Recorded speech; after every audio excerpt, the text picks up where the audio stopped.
Kristjan Voolaid, ega nüüd lõpus väga kerge küll ei olnud. Oli ikka päris pingeline. Meie mehed olid päris mitmed väljas 5 veaga. Jah, et ma ütleks, tüüpiline play-off mäng, et palju rabistamist ja ega ta väga elus mäng võib-olla ei olnud, aga õnneks ikkagi saime selles mõttes 14 punkti vahet, jah, et no tegelikult on see Jagapils täitsa igatepidi võidetav meeskond, pannes tähele seda, et ega tegelikult seal ka väga palju pikki, ega selliseid väga jõulisi mängijaid ei ole, et see on täiesti meile, kuidas tohin väljendada, söödav meeskond.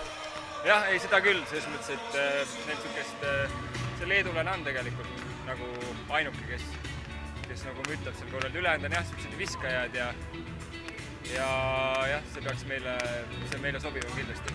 No osad mehed selles Jagapilsist olid ka Eesti klubides mänginud, et kas see annab ka mingit eelist või mingisugust infot või on sellest kasu, et nad on mänginud Eesti klubides?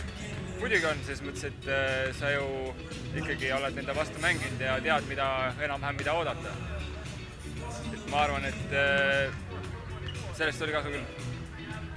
Nüüd on, mis arvad, kas see 14 punkti, no vist ei ole vaja küsida, ei taga küll võitu, aga annab meile ikkagi suure tagasitee nagu tagamaa, et me võiksime selle ikkagi võita Lätis.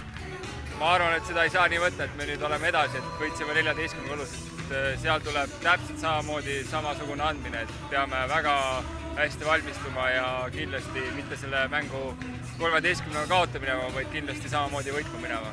Teeme seda, aitäh Kristjan, edu! Aitäh!